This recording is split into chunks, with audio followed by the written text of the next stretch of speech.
Patroa, com uma bravura, porque no vídeo anterior eu mostrei isso aqui muito rapidinho. Ela falou: como assim? Não vai dar nem para o pessoal pegar o celular e fotografar e ir lá no Substack e assinar. Bom, fiquei de castigo e agora eu vou ter que ficar com isso aqui do meu lado durante todo o vídeo, tá? Mas saiba, assinante Substack tem direito a 20% de desconto em todos os meus eventos pro resto da vida, tá bom? Então, corre lá, assina, leia. Já são quase 80 posts, mais de um ano trabalhando lá no Substack, ok? Mas vamos lá. Bem-vindo, bem-vinda de volta. Essa é a pequena série sobre pensamento sistêmico e hoje é o nosso quinto vídeo. Hoje é o nosso quinto vídeo e hoje o nosso assunto é o comportamento. Só que antes de começar, já que é o quinto vídeo, talvez valha a pena a gente fazer uma pequena recuperação do que já aconteceu até aqui, né? E eu vou usar o cubo de uma forma um pouquinho diferente. Eu quebrei esse cara em 2D para você entender um pouquinho melhor a nossa lógica. Quando eu falo sobe, desce e tudo mais, espera aí, o que que você está falando? Olha aqui o cubo em 2D. Nós começamos onde? Falando de emergência. O que precisa ser feito? O que que aconteceu? Ok? Aqui a gente encontra o sistema. A gente sobe e coloca esse sistema, ou enxerga esse sistema dentro do macrosistema, dentro do seu ambiente, com quem ele se relaciona, quem está envolvido, quem tem interesse. Aqui nós encontramos os porquês, tá? Eu falo da valsa do Aquaf, um para cima, dois para baixo. Então foi isso que aconteceu. Nós demos um passo para cima e olhamos o ambiente. Agora estamos dando o primeiro passo abaixo. Encontramos de novo a emergência. Mas olha o que está aqui do lado: o comportamento, o nosso tema de hoje. E por que, que ele está ali? Porque o comportamento também emerge. Uau, uau, uau, uau. Está aí. É a face do sistema. Comportamento é a face, a feição que justifica que um sistema mereça a hashtag complexo. É sobre isso que nós vamos e que nós precisamos conversar hoje. Complexo. Vamos lá. Complexidade é um assunto bem quente que gera alguns debates, alguns bem divertidos, outros nada a ver, e alguns bastante sérios. O fato é, a teoria da complexidade, a ciência da complexidade ainda é tão nova, mas tão nova, que a gente ainda debate um entendimento sobre o que seria complexidade, tá? Tem alguns entendimentos que eu julgo um tanto simplistas, que tratam, por exemplo, que complexidade e complicação são atributos mutuamente exclusivos. Eu não entendo dessa forma. Eu vou mostrar um outro entendimento agora para vocês. Mas antes é preciso dizer por exemplo, alguns autores apresentam três tipos de complexidade. Tá? A primeira seria a complexidade perceptiva, ou perceptual no inglês. Eu ainda estou atrás de uma palavra melhor para isso. Mas é aquela que diz que, como Ashby escreveu ainda lá atrás, ele falava: a complexidade está nos olhos de quem vê. Puxa, como assim? Pois é, tem uma coisa que pode ser extremamente simples para você e extremamente complexo para mim. E nesse sentido há uma complexidade perceptiva, né? Eu percebo aquilo como complexo, não consigo entender, não consigo fazer, não consigo executar, ok? Aquele filme iraniano dos anos 90. Bom, acho que você me entendeu. Alguns autores, Patrick Overstadt mais especificamente, fala de uma tal complexidade estrutural. Ele olha para a estrutura do sistema e fala que aquilo lá é complexo.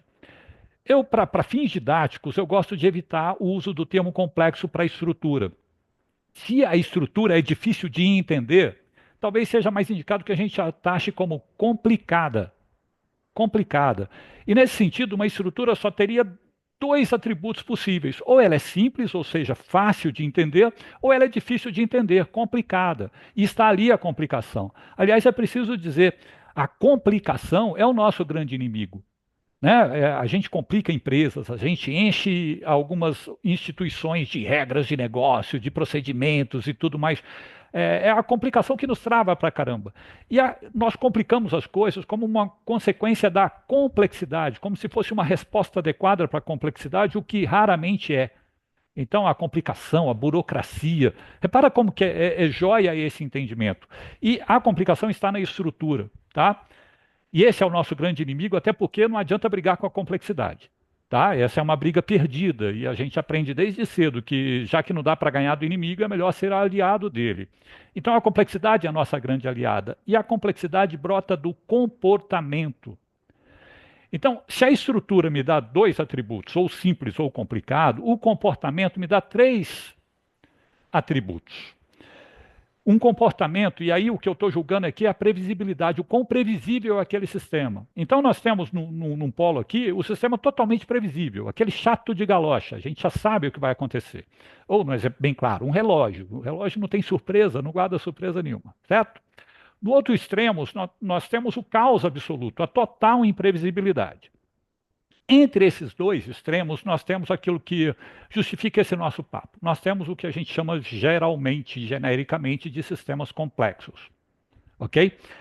Essa matriz 2x2, estrutura versus comportamento, nos foi apresentada pelo escritor holandês Jürgen Apello. Eu a uso porque eu acredito que é um entendimento mais didático e prático. A minha preocupação é essa também. Não é só simplificar o entendimento, mas também é, esticar a aplicação prática desse entendimento. Né? E nesse sentido, o comportamento é complexo. E uma estrutura pode ou não ser complicada. E assim, a gente pode ter um sistema que é complicado e é complexo ao mesmo tempo. De novo, não são atributos, não são características mutuamente exclusivas. Um negócio de qualquer porte, ele pode ser complicado, difícil de entender. Você olha aquela estrutura, fala: peraí, quem responde para quem? Esse tanto de regra de negócio significa o quê? Aquele processo, por que está tanta volta? Aqueles puxadinhos, né? E é, ele pode ter um comportamento bem imprevisível. Um sistema pode ter uma estrutura simples e pode ser bastante imprevisível. Pega um time com 3 ou 4 pessoas. Que dificuldade que há em entender essa estrutura? Mas você vai dizer que o comportamento desse time é previsível? Você vai conseguir prever exatamente o que eles vão fazer amanhã e depois de amanhã, o que eles vão fazer no final de semana, cada um no seu canto? É nesse sentido, tá? De onde vem a complexidade? O que faz com que um comportamento de um sistema seja imprevisível? As relações entre as partes. Isso brota das relações. E nós capturamos essas relações como laços de feedback. Né? O cara do raciocínio linear, reducionista, gosta muito do fluxograma, gosta daquela certeza absoluta, daquela linha clara de causa e efeito, causa e efeito. Quando a gente falou, esse sistema aqui é complexo, quando a gente jogou o fator humano, a gente perde toda essa certeza. O que a gente ganha é muita incerteza, é muita imprevisibilidade, é complexidade. E essa complexidade é capturada graficamente, o nosso entendimento, entre relações de feedback, em laços ou loops de feedback. É sempre circular isso. Nós temos N causas e N efeitos acontecendo tudo simultaneamente, daí a justificativa para, nossa, isso é complexo. Sim, de fato é complexo. Mas o componente fundamental, o que dá toda essa complexidade, é um e apenas um. A gente o conhece pelo nome de feedback. Feedback. Realimentação ou retroalimentação. E olha só, esse cara só pode ser de dois tipos. Ou ele é um feedback positivo, ou ele é um feedback negativo. E a gente começa por ali. Vamos lá, dois exemplos. O feedback positivo, entre duas e apenas duas variáveis, diz que se essa variável aumenta, a outra vai também aumentar. Se essa diminui, a outra também vai diminuir. Ou seja, o positivo indica que essas variáveis vão se mover na mesma direção. É, e aí pode esticar um papo longo sobre causação, correlação e tudo mais, mas vamos num exemplo bem simples. Opa, está fazendo calor pra caramba. Repare, o aumento dessa variável calor fez também aumentar, por exemplo, a venda de ventiladores. Ok? Essas variáveis se moveram na mesmíssima direção e há uma influência clara a ser capturada aqui. Ou o aumento do calor, ontem em Porto Alegre bateu um recorde de cento e tantos anos, foi o dia mais quente, talvez hoje seja ainda mais quente do que ontem. O aumento desse calor também provoca um aumento do número de eventos extremos. Então nós vemos essas variáveis se movendo na mesma direção. Simples assim, mas pode ser complicado pra caramba, porque o feedback positivo, ele tem um efeito muito danoso quando deixado solto. Ele leva qualquer sistema à instabilidade. É o feedback positivo que gera congestionamento, que gera crescimento desordenado das cidades e crescimento desordenado das nossas células, o que a gente chama de câncer.